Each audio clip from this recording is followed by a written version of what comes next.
They thought he was finished. They thought the betrayals, the injuries, the corporate manipulation had finally broken the man they once called the tribal chief.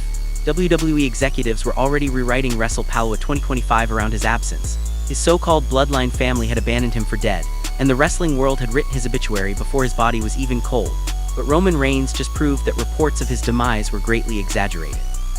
And what happened at WrestlePalooza 2025 will go down as the most shocking, most brutal, most perfectly executed act of revenge in wrestling history. Because he didn't just return, he brought a new Shield member that nobody saw coming. And together, they destroyed everything that betrayed him. The lies started unraveling the moment Roman's music hit. For weeks, WWE had been selling the narrative that their former Golden Boy was too broken to compete, too damaged by his mysterious hospitalization to fulfill his contractual obligations. They'd restructured their entire WrestlePalooza card around his absence, promoted alternative main events, and assured investors that the show would go on without their former franchise player. The corporate spin machine had been working overtime to convince everyone that Roman Reigns was yesterday's news. Then the lights went out in MetLife Stadium, and 82,000 fans lost their collective. Wrestling News WWE Minds. Ladies and gentlemen, Michael Cole's voice cracked with genuine shock as Roman's entrance music thundered through the arena. That's Roman Reigns. The tribal chief is here. He's supposed to be. But Cole couldn't finish his sentence because what was happening in that ring defied every piece of information WWE had fed to their announcers, their media partners, and their fans. Roman Reigns wasn't just back. He was back with a vengeance that would make Shakespearean tragedies look like children's bedtime stories. But here's where the story gets absolutely nuclear. Roman didn't return alone. As he stood in that ring, microphone in hand, looking healthier and more dangerous than he'd appeared in months, the crowd was still trying to process his miraculous recovery when he dropped the bombshell that changed everything. "I told you I'd be back." Roman's voice carried the weight of a man who'd been pushed beyond his breaking point and found something darker on the other side. "But I didn't tell you I'd be bringing a friend. Someone who understands what it's like to be used by this company, chewed up and spit out when you're no longer useful. Someone who knows exactly what it feels like to have your so-called family turn their backs on you when you need them most." The anticipation in that stadium was suffocating. 82,000 people holding their breath, waiting to see who Roman had recruited for his war against everyone who had wronged him. The smart money was on a returning legend, maybe a surprise debut from another company, possibly even Dean Ambrose making his long-awaited WWE comeback to reunite the Shield. Nobody, and I mean nobody, was prepared for what actually happened. "Ladies and gentlemen," Roman continued, his voice dripping with the kind of cold fury that can only come from betrayal, "let me introduce you to the newest member of the Shield, Jacob Fatu." The roof nearly came off MetLife Stadium, the man who had risked his own career to expose WWE's treatment of Roman during his hospitalization. The cousin who had been the only person to visit him when everyone else abandoned him was now standing shoulder to shoulder with the tribal chief wearing Shield tactical gear and carrying the kind of rage that could level cities. But this wasn't just a reunion story or a feel-good moment about family loyalty. This was the beginning of a systematic destruction campaign that would target every person, every institution, and every corporate structure that had failed Roman when he needed them most.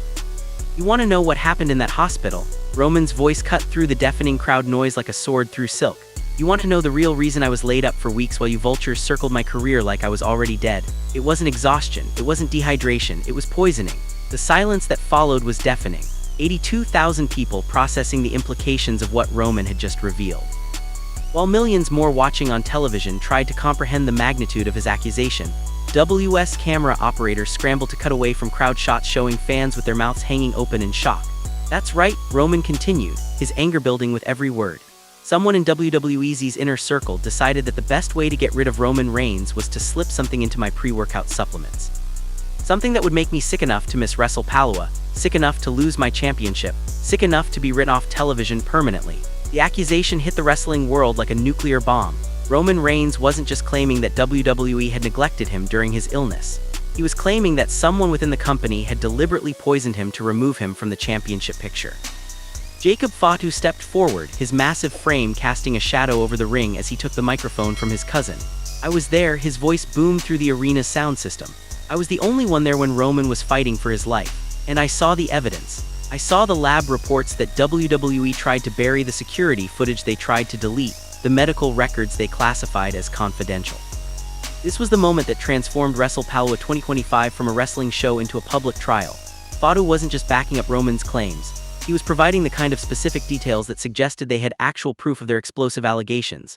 "We have names," Fatu continued, his words carrying the weight of an executioner's axe. We have dates, times, security camera footage showing exactly who had access to Roman's supplements, and exactly when they were tampered with. We have medical evidence proving that what put Roman in that hospital wasn't natural exhaustion, it was deliberate sabotage. The implications were staggering. If Roman and Jacob were telling the truth, WWE hadn't just neglected their biggest star, they had actively participated in a conspiracy to poison him. The legal ramifications alone could destroy the company, but the moral implications were even more devastating. But Roman wasn't finished with his revelations. "You want to know who was behind it?" he asked, his voice carrying the kind of quiet menace that makes smart people run for cover. "You want to know which member of my so-called bloodline family sold me out to WWE's board of directors because they thought they deserved my spot more than I did?" The camera panned across the crowd, showing faces frozen in anticipation and horror. This wasn't just wrestling storyline drama. This felt real, raw, and dangerous in a way that transcended entertainment. Solo Sikoa, Roman's voice cut through the arena like a death sentence. "My own cousin, the man I brought into this business, the wrestler I elevated from developmental nobody to main event player, made a deal with WWE executives to have me removed from the championship picture permanently."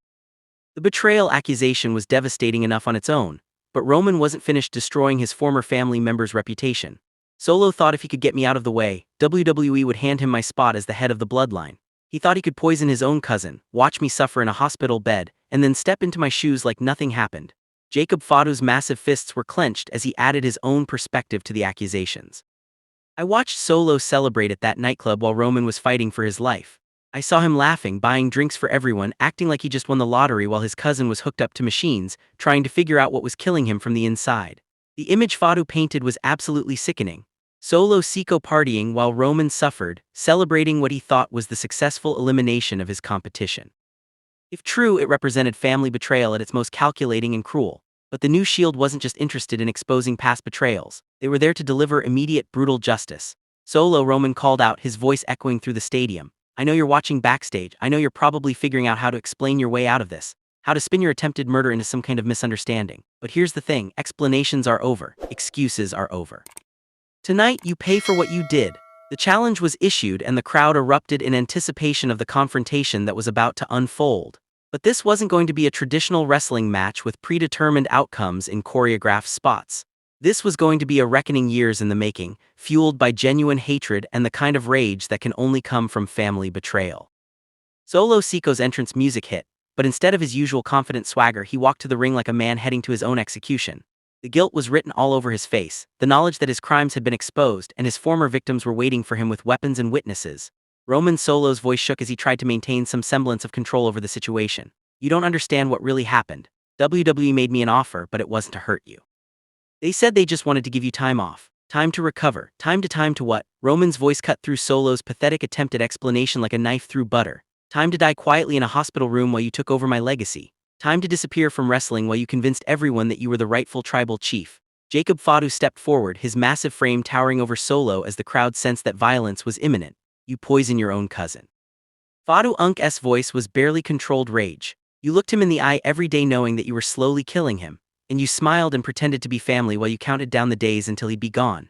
The confrontation was building to a crescendo that would define WrestlePalooza 2025, but Roman had one more revelation that would complete Solo's destruction. "You want to know the best part?" Roman's smile was cold and calculating. "You want to know why your plan failed so spectacularly?" Solo's face went pale as he realized that Roman had more ammunition to destroy him with. "I knew," Roman continued, savoring every word like fine wine. "I knew you were poisoning me almost from the beginning. The doctors figured it out during my second day in the hospital, and instead of confronting you immediately, I decided to let you dig your own grave. I let you think your plan was working while I built a case against you that would destroy your career and possibly put you in prison." The revelation that Roman had known about the poisoning and allowed it to continue was both brilliant and terrifying. It meant that everything Solo thought he'd accomplished was actually part of an elaborate trap designed to expose and destroy him. "Every day I was in that hospital, every moment of pain and fear and uncertainty was me gathering evidence against you," Roman explained, his voice carrying the satisfaction of a master strategist who had played the long game to perfection. "The lab reports, the security footage, the witness statements, all of it designed to build an airtight case that would destroy you completely." Jacob Fadu's role in the plan became clear as he addressed the crowd and the millions watching on television. "While Solo thought he was getting away with attempted murder, I was documenting everything.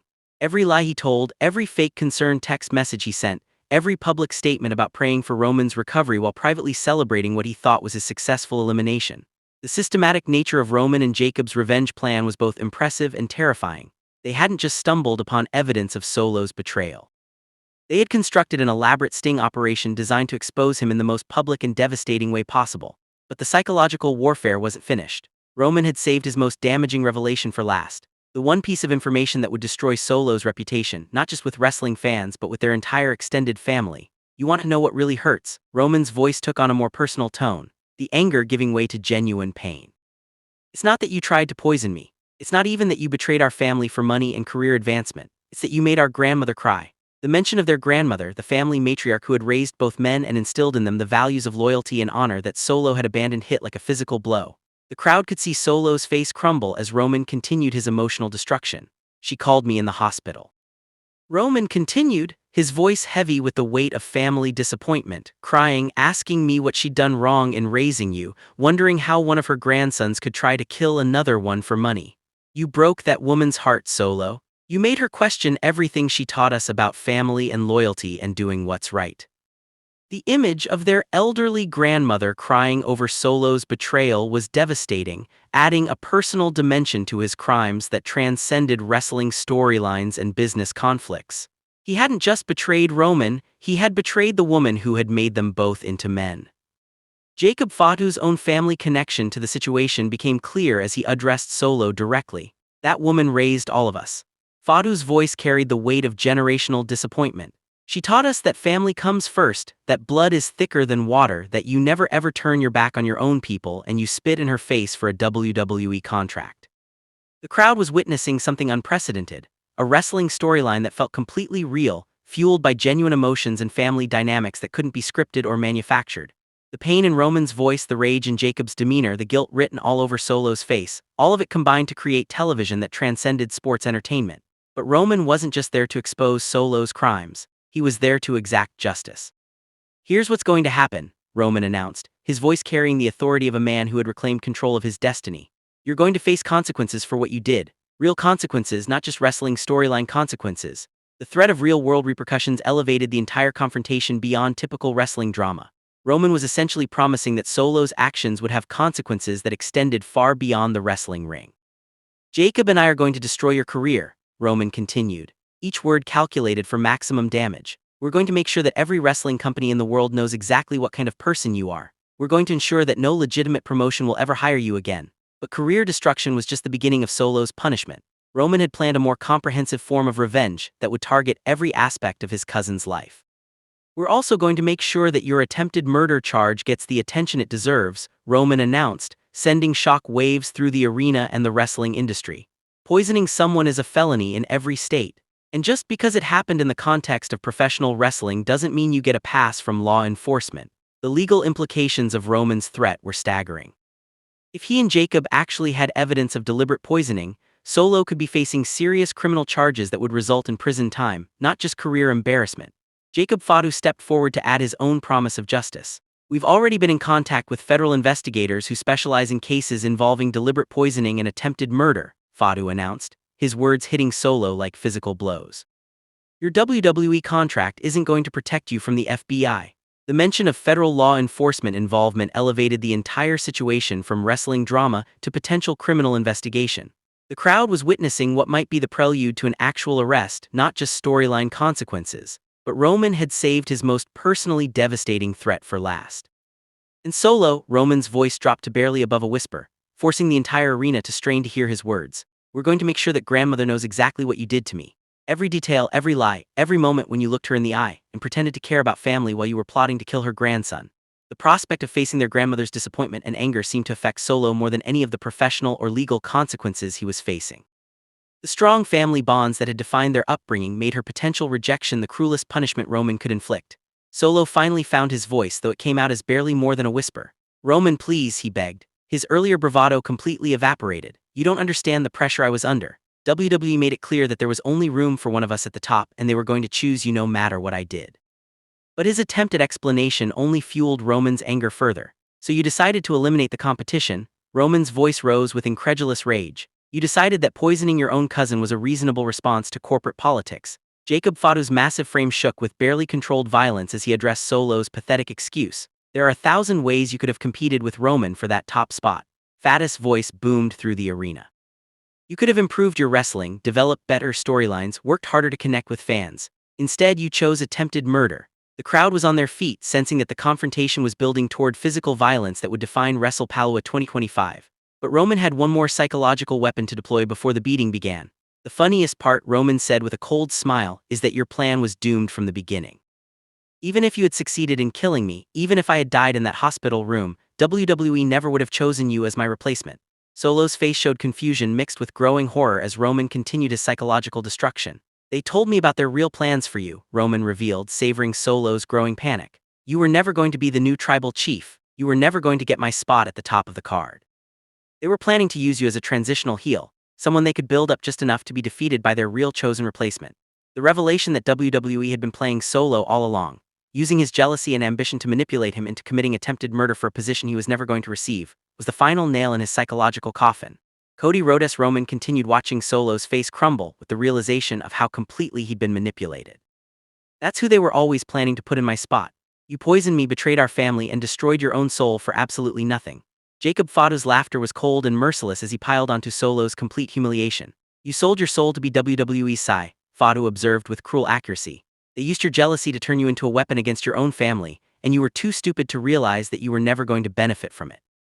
The systematic destruction of Solo's dignity was complete, but Roman still had physical justice to deliver. The new Shield had exposed their enemy's crimes, destroyed his reputation, threatened him with legal consequences, and revealed him to be a pawn in corporate manipulation. Now it was time for violence. Jacob Roman's voice carried the calm authority of a general giving orders to his most trusted lieutenant. Show Solo what happens to people who betray family. What followed was 3 minutes of the most brutal, most personal, most emotionally charged violence in WrestlePalooza history. Jacob Fatu, fueled by months of rage over Solo's betrayal and weeks of watching Roman suffer in a hospital bed, unleashed punishment that transcended professional wrestling and entered the realm of personal vengeance. Solo screams echoed through MetLife Stadium as Jacob systematically destroyed every part of his body that had been involved in the poisoning plot. His hands, which had tampered with Roman's supplements, his feet, which had carried him to and from the crime scene, his back, which he had turned on family loyalty in favor of corporate advancement. But Roman wasn't content to let Jacob handle all the violence. This was personal, and he needed to deliver some of the punishment himself. This is for every night I spent in that hospital wondering if I was going to die, Roman snarled as he drove his fist into Solo's midsection with the force of months of built-up rage. This is for every moment of fear, every second of pain, every hour of wondering why my own family had abandoned me. The crowd was witnessing something unprecedented in modern wrestling. Violence that felt completely real, fueled by genuine emotions that couldn't be manufactured or scripted. Roman's punches carried the weight of betrayal, family disappointment, and near-death experience. And this, Roman continued, positioning Solo for what appeared to be a devastating finishing move, is for making our grandmother cry. The final spear that Roman delivered to Solo carried the force of generational disappointment and family honor. It wasn't just a wrestling move. It was a statement about the consequences of betraying blood for money. As Solo lay motionless in the center of the ring, Roman and Jacob stood over him like avenging angels who had delivered divine justice. The new Shield had accomplished what they'd set out to do. They had exposed betrayal, delivered punishment, and sent a message to anyone else who might consider crossing them. But Roman wasn't finished with his WrestlePalooza 2025 statement. With Solo destroyed at their feet, he turned his attention to the WWE executives who had enabled and possibly orchestrated the entire poisoning plot. Nick Khan, Roman called out, knowing that WWE's president was watching from his corporate box high above the arena floor. I know you're up there counting your money and calculating how this affects your stock price, but here's what you need to understand. This is just the beginning. The threat directed at WWE's corporate leadership elevated the entire situation from personal family drama to corporate warfare. Roman was essentially declaring war on the company that had employed him for over a decade. Jacob and I have evidence that goes far beyond Solo's individual crimes, Roman announced, his words sending shock waves through WWE's corporate structure. We have documentation of systematic abuse, deliberate endangerment of performers, and corporate policies designed to eliminate wrestlers who become inconvenient. The implications were staggering. If Roman and Jacob actually possessed the kind of evidence they were claiming, WWE could be facing legal consequences that would dwarf any previous wrestling-related lawsuits. Jacob Fatu stepped forward to add his own corporate threat. We have recordings, Fatu announced, his words hitting WWE's executive team like guided missiles. Phone calls between board members discussing how to handle the Roman problem. executive meetings where they planned strategies for removing him from the championship picture permanently. The crowd was witnessing what might be the beginning of WWE's corporate downfall, orchestrated by two men who had been pushed beyond their breaking point and were now fighting back with every weapon at their disposal. But Roman's revenge plan extended beyond just Solo and WWE's corporate leadership. He had scores to settle with every member of the bloodline who had abandoned him during his hospitalization. Jimmy and GUSO, Roman's voice carried across the arena like a war declaration. I know you're back there too, probably trying to figure out how to distance yourselves from Solo's crimes while maintaining your own careers. But here's the thing, abandoning family in their hour of need is almost as bad as betraying them outright. The USO twins had been conspicuously absent from Roman's hospital bedside, choosing career preservation over family loyalty when their cousin needed them most. Now they were about to face consequences for that choice. You'll get your turn, Roman promised, his words carrying the weight of inevitable justice. Jacob and I are going to work our way through every single person who failed me when I was down. Every fake friend, every Fairweather family member, every corporate enabler who thought they could write me off and move on with their lives. The systematic nature of Roman's revenge plan was both impressive and terrifying. This wasn't random violence or emotional outburst. This was calculated warfare designed to destroy everyone who had wronged him. Jacob Fadu's presence as the new Shield member added credibility and menace to every threat Roman made. His massive physical presence combined with his demonstrated loyalty during Roman's darkest hours made him the perfect weapon for delivering justice to their enemies.